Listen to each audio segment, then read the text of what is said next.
সম্প্রতি একটা খবর এসেছে যে ইরানের একটি মিসাইল পরীক্ষা নাকি ব্যর্থ হয়েছে। কিন্তু আপাত দৃষ্টিতে যেটাকে একটা সাধারণ টেকনিক্যাল ফেলিওর বলে মনে হচ্ছে, তার আড়ালে কিন্তু গ্লোবাল স্ট্র্যাটেজিতে একটা বড় পরিবর্তনের ইঙ্গিত লুকিয়ে আছে।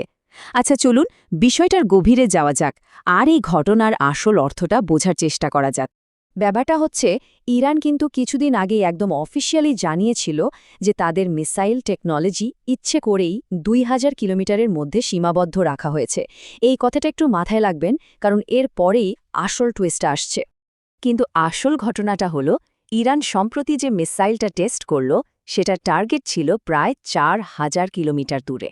হ্যাঁ, ঠিকই শুনছেন, ওদের নিজেদের বলা দূরত্বের ঠিক ডাবল। এই সংখ্যাটাই পুরো ঘটনাকে একটা অন্য মাত্রা দিয়ে দিয়েছে। তো প্রশ্নটা হলো, কি হচ্ছে এসব? একদিকে বলছে এক কথা আর কাজে করছে ঠিক তার উল্টো।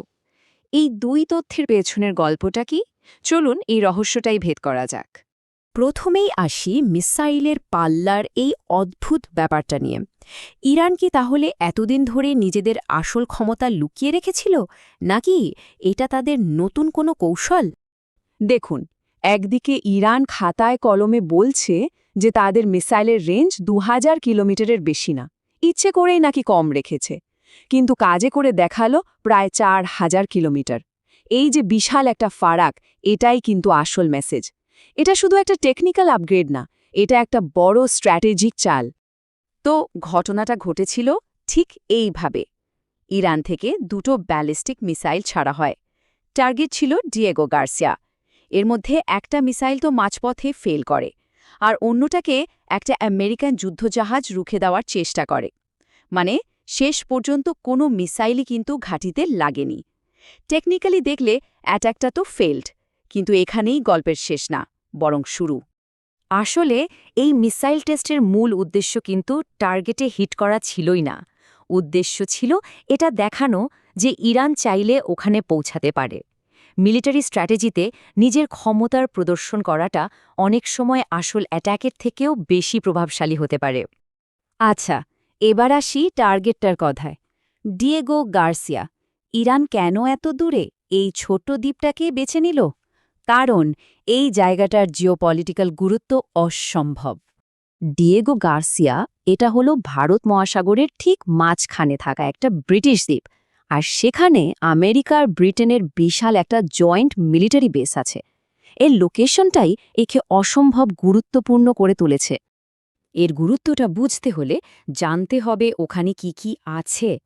আমেরিকার সবচেয়ে আধুনিক B-2 স্টেলথ বোমারু বিমান আছে, নিউক্লিয়াস সাবমেরিন, সেটারও docking station, guided missile destroyer, সেটাও রাখা আছে।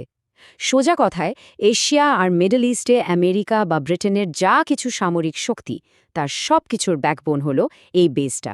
মানে বুঝতেই পারছেন এখানে টার্গেট করাটা কতটা বড় একটা বার্তা।